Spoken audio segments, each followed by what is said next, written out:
So, thank you both for your fantastic presentations and inspirational perspectives on how to work with these complex societies. That's the word you can say in English. Societal. Thank you. Challenges. I got that one. And also slightly different perspectives. You could see, Dan, you spoke about several very highly complex issues, city and sustainability, but also worked from a maybe a little bit outside-in perspective, whereas the Stimulab approach right now is you are a competence that are located within the Norwegian government, and then works with external resources in form of agencies, etc. Could you reflect a little bit of those kind of different approaches? What are the pros and cons of being like more of an external expertise or being more embedded? Well, I think it's absolutely pros and cons, but from our perspective, it's especially this trust and knowledge we have within the government from when before we started the Stimulab, and DFI also had a role as one central actor as in the innovation ecosystem in the public sector. So it was very easy to get people on board, and so that was really pro for us, and we didn't have to build something new, and we didn't meet this obstacle with should we build just another bureaucratic institution to yeah. So and also this at first we didn't even call it a lab. We didn't have the Stimulab name came last year, and because we realized that we worked as a lab. So I think maybe that was a smart thing. Don't just have a name. But of course on the outside it can be also a driving force to come from the outside, and maybe have a more legitimacy design disciplinary that you. Yeah. So, I don't know how you see it. Yeah, I've worked inside and outside. I think sometimes it's very frustrating being on the outside, I would say, as a consultant, where I worked for 6 or 7 years working with city governments in particular. Is you can generate the ideas because they're always the easy bit in a way, but then getting it done is the hard bit. And the getting it done sort of has to be done by the inside, if you like, because the government or the public sector is the only one really with the legitimacy and the authority in a democracy anyway to be elected to do that and to act in that way, and then to broker the complex politics around it and so on. So it's even like the very quick image I showed of Norra Djurgårdsstaden, it's easy for us to draw that. Incredibly hard to do. So I think placing this stuff on the inside is really fundamental, this kind of way of working or being. Equally, I'd say then, when you're on the inside, you're always on the outside of something else on the inside. Parts of our problem is we have this very stratified set of structures. So, we sit in Vinnova, but to another bit of central government, we might look a little outside. Where maybe outside of the Ministry of Transport, for instance, or Trafikverket. So you're always on the outside of something, and what I'm interested in is how we can glue together agents across those structures in some way, not in order to redraw the boundaries, because we just then take vertical silos, if you like, and then we'd end up with horizontal silos. We still have silos. So I'm interested in how you would build a network of actors that could begin to work in that way, either inside or outside departments, or with us or them.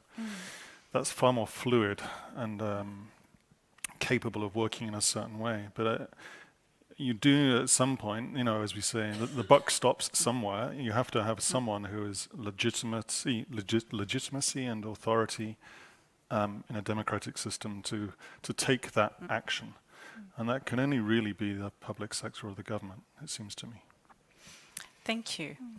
So also thinking about that was at one of our previous meetings with some of you in the room were there. We talked about the idea of a lab, and whatever. It's always the name issue. As you said, we felt that we were working as a lab, so we might as well call it that. But for others, the idea of a lab become quite threatful, or we're not experimenting because experimentation is something kind of dangerous that we did in the 60s, and we don't want to repeat that kind of notion that's still there in psychological experiments, etc. So what is the, again, kind of a pro and con, because I think there is always a spectrum of that, of really emphasizing the idea of the experimentational and lab parts of the work, or rather working more, thinking in the more everyday improvement kind of spirit, because that's also a way of working with design methods, how you implement that in your everyday work of seeing, well, I meet this customer or citizen in a new way, and we kind of make these transformational changes slowly. But the idea of a lab or experimentational space puts our vision in another spot. Well, I think it's what we experience in Norway is that and the initiative of STEAMLab came from the former Minister of Modernization, and it was a very political initiative, and that was because it was an urge to get something done, to get to dare to do some more experimentation, not just a continuous improvement, which is also, of course, important always. But to make a shift and say that we should and maybe take away these more negative associations to the experiment word and the lab idea, and also from our perspective, it was also important to say that the lab can be more than just technological testing and making new iPhones and stuff, because innovation can also be public services and systems and policy. So that's kind of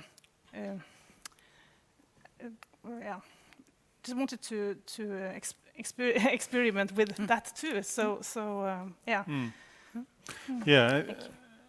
I think this is really key, this point that the lab is not connoted with technology necessarily. As I said briefly, in a way, all the technology, in a way, those are I don't want to say the easy things, but those are solvable in a certain way. We could have a zero carbon city, no problem, from a technology point of view. It's the policy side, or the organizational side, or decision making more broadly, cultural citizen behavior, or whatever, politician behavior. All of those things are the really tricky things to get at. And so a lab has to have that as part of its ambit, which is where design can be quite useful, because it's an integrator. It's not necessarily a doer of everything. It integrates engineering with psychology and sociology and organization and so on in a place. So it's useful in that way. I think it's crucial then not to get too worried about the words to some extent. I've called teams studios, labs, it doesn't really matter in that sense, and it can be a problem if you act in the wrong way. If you act in the right way, it becomes a great name. It's like the Beatles is a terrible name for a band, but it became a good name afterwards, because it turned out to be all right. But so I think there's that, and then it's understanding where does it fit in the process of things. And so a lab, by definition, or a studio can test things that the other bit of the system can't do. You do need that space. And as I showed with things like Uber, the problem is that these, or Airbnb, whatever, those entrants have labs and teams all over the place. City governments have got out of the habit of not having that team. So it's kind of unfair. The disruptor has the R&D team. Right. And then the city can't see it coming because it doesn't have an R&D team, or often doesn't have an R&D team. So we do need to sort of put that capability back in, and then think about, so how does that generate learning that then links through to the rest of the organization? Because the rest of it has a responsibility to absorb that learning, but then also to spread it out equally, like I said with the food example, to sometimes slow it down and absorb it into a structure, to build policy around it, and those things take time. Those are, Jan might talk about this later in terms of Comet. These are kind of also ethical, deep political questions. So that lab can experiment, but it has to be absorbed into something that can then sort of slow that down, consider it, and build it into the body. So it's only ever dangerous if it's separated and seen as a separate thing. And I just want to add that that's also important in our communication about Stimulab, that it's a safe place where you can experiment, and we take the risk with them or for them with the money and the process, and none of them has failed. Maybe they turned out to be something else, but it didn't fail. And then the next step is to build it into the organization afterwards. So that's the communication, that this is a safe place where we can experiment in a good way. Yeah. Thank you. Any questions from the audience? Good opportunity. Laura. Thank you very much for your... Do you hear, or should I repeat? Or det är ju den som jag slängde på golvet. Tack, Martin. Yes, thank you very much for your inspiration presentations. You have been mainly also, you then I guess looked into Sweden from the outside, from other countries. What do you think is the reason that we haven't come further with these kind of issues? What's hindering us? What's the obstacle or the threshold that we have to climb over? I only just live here. I have to be very polite. I'm trying to make You're friends. in a safe place I'm trying to here. make friends. No, I literally don't know yet because I only just moved here. I think one of the questions we have, it seems to be in Sweden, we have all of the capabilities, we have all of the conditions. We can do systemic change, for instance, in a way we can also in Norway and Finland and Denmark. Those are kind of relatively unique things. When I think about food, we can change systems. For instance, even if we think about school food, kindergartens, public schools, colleges, the fact that those are often in public or owned publicly and the kids eat food in those kitchens means you can, as the work we did in Finland, to some extent contributed to the city saying, okay, this is all going to be organic food in the kitchens.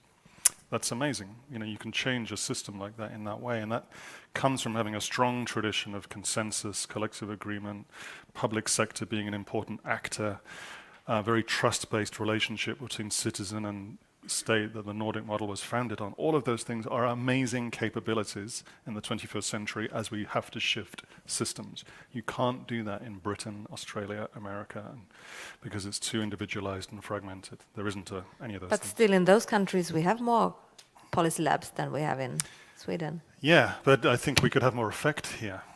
So I think that's the thing. So I'm interested in how would we bring in those kind of practices into a system that could move in that way. Now then the challenge comes is because all of those things need addressing in new ways with different outcomes in mind. So when a country has been very successful for a long time, doing mode 1, if you like, whatever that mode is, then how do we convince it to do mode 2? So how do we convince a country which has been super successful, like Sweden has, that say, that's all great, now we have to do it for zero carbon, or that healthcare system, fantastic, but now we have to do preventative health. We don't have people going to hospital in the first place.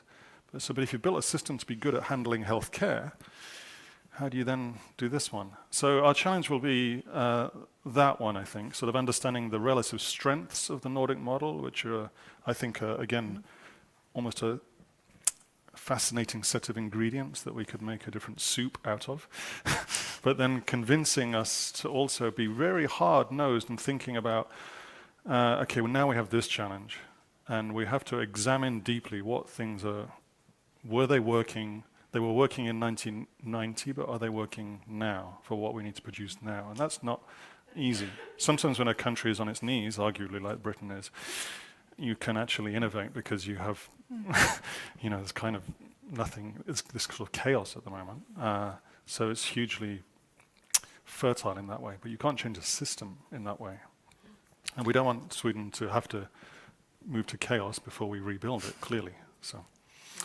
Thank you very much. You just come here. We hope that you're going to stay. We'll see how your government turns out in working out your issues. So let's see if we have you here. It's time for a short break. Time to talk Swedish or English or whatever language you feel comfortable with. Norwegian? Norwegian as well. I love that movie in Norwegian. It's so nice to hear. It gives another flair to the language. So we'll be back here at 14:35 helt enkelt. Ni kan ju läsa. And we'll continue the conversation then. Thank you so far. Thank you very much. Thank you.